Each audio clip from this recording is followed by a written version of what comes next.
Hey everybody, Alex the Hundred here, and today I finished Omega DLC and I want to tell you what I thought of it. It's kind of a review, not scripted, just my initial thoughts. So, how was Omega DLC? Well, it's good, but it's good. That's how I'll get to. I'll get to why it's got a few problems with it. So, the Omega DLC is taking place, of course, in Mass Effect 3, where Aria has finally decided to grow some balls and attack Omega and retake her home, which has been under the control of Cerberus because of the comic series which happened before Mass Effect 3 came out, which I haven't actually read, but I've seen most of it. I haven't read it completely fully, but anyway, she's decided to attack Omega and she needs Commander Shepard's help. Although she doesn't want the Normandy and the crew getting involved because she doesn't trust them. It's explained, that's basically it. They explain why the Normandy crew isn't coming. So, as they attack Omega, their ship gets destroyed and they have to use the evac pods and escape to, and basically crash into Omega. On the way, they find the first ever female Turian we see in the games, called Nyreen, and she first comes across as just as a basic scrounger, a kid, sort of like just a kid really.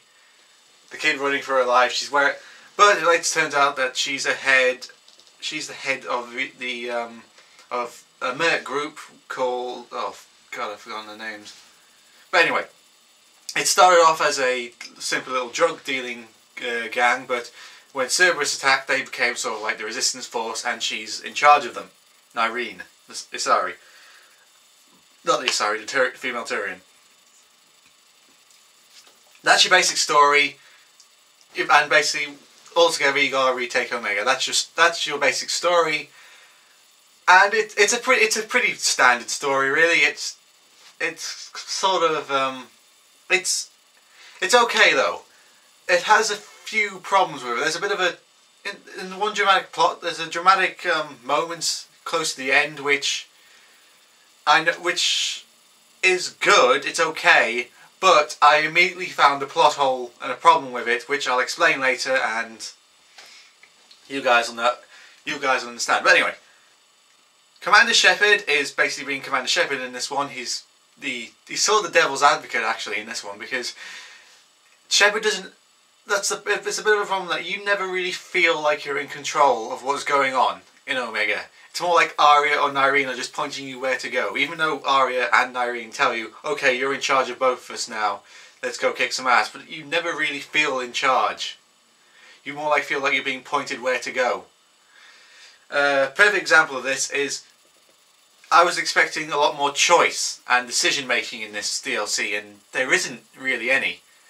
I was expecting the ending was going to be you get to choose who's in charge of Omega. Is it going to be Nyreen or is it going to be Aria?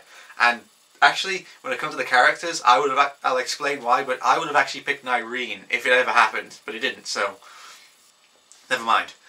But anyway, Shepard never really feels like he's in control. He's more like he's being, shepherded around Omega, being told, okay, you have to do this now, and Shepard's going, I'll do it my way, but you're still being told what you're still being told what you have to do. We also, Aria's character is, well, she's Aria. She's ruthless, she's tyrannical, she won't hesitate to kill you if she wants to, but the more and more time she spends with Shepard, she actually says this, she's starting to get a bit soft around Shepard. In other words, she doesn't kill everyone she has to. She decides, she becomes a bit more compassionate and a bit more, well, a bit less Aria, but she's still Aria to the core. She will still kill you if you cross her wrong and if you break the first rule. And she's a good character. However, her voice actress, I forget her name, she never really hits the mark in some of the emotional scenes, or she never sells you her feelings at the moment. Like, there's this one moment where she's giving this huge speech across all Omega, basically telling everyone to stand up and fight. but her performance never really hits that marker where you go, yeah, let's go into battle, let's fight now. She's never really hits that. She could have done so much better, but she just doesn't. And it actually shows when the voice actress for Nyreen does a better job. Does a way better job of the voice actress for Nyreen, and her voice is so familiar, but I cannot put my finger on who it is. If you people know who the voice of Nyreen is, leave it in the comments and tell me who it is. But pardon me. Nyreen is a really, really likable character. Well, for me, she is anyway. She knows how to fight. She knows how to fight. She's a very good leader of a group, but she's also. But the time we spend with her, we actually find she's compassionate. She's kind. She cares more about the people she's protecting than herself. Otherwise, the complete opposite of Arya. The sort of like two sides of the same coin, really. Arya and Nyreen. She will put herself in harm's way to save others, but she's not an idiot. She knows. She's the only person who figures out that Arya is trying to play her to just basically get a merc group. She pretty much immediately figures it out that Arya is in it for something. She wouldn't just help her without any reason or reward for doing it. And the more and more time you spend with her, the more and more you start to like her. She's also clearly been scarred. She's stayed on Omega the entire time Cerberus has been here. And she's clearly been scarred by what's been going on, what Cerberus have been doing to the hostages, but the residents of Omega. And you find out as well what they've been doing with one of the new enemy groups. And she's a more likable character than Arya, but it's a shame.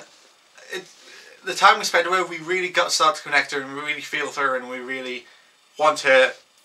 We want to see more of her, basically, by the time the DLC's ended. As for... well... and then we got the villain. Oh, fuck, I've forgotten his name. The villain is a Cerberus man who's basically says, no, I'm doing this for the benefit of humanity.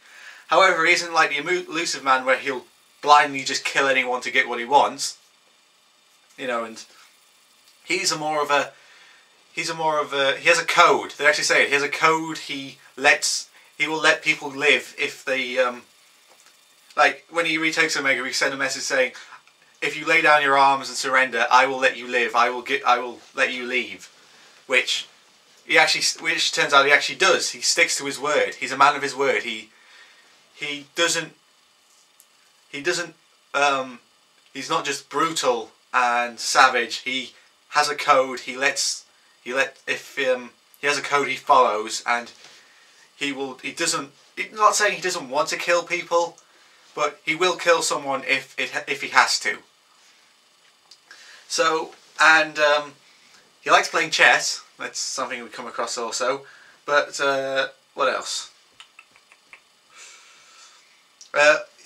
He's also not a person who he knows when he knows he's not. Like, no, sorry. I remember this. A good example of him having a bit of code. He captures Shepard, Irene, and Arya in this like sort of bubble thing. She says, and he says, "Look, just surrender. I'll let you go. You'll leave, and well, I'll just let you go." But Arya, of course, doesn't listen to him and tries to escape, which he actually says, "You're forcing me to show my hand," and he basically starts sending troops to attack them. Which also, so it sort of shows that he will give people a chance, which is it's a nice trait in a villain, because too many villains, especially in the Mass Effect universe, are more, we're evil because I'm evil. But he's sort of sympathetic, and you don't always get that moment where you want to kill him. He so wants to die. You want to beat him, but you don't want him to die in sort of a way.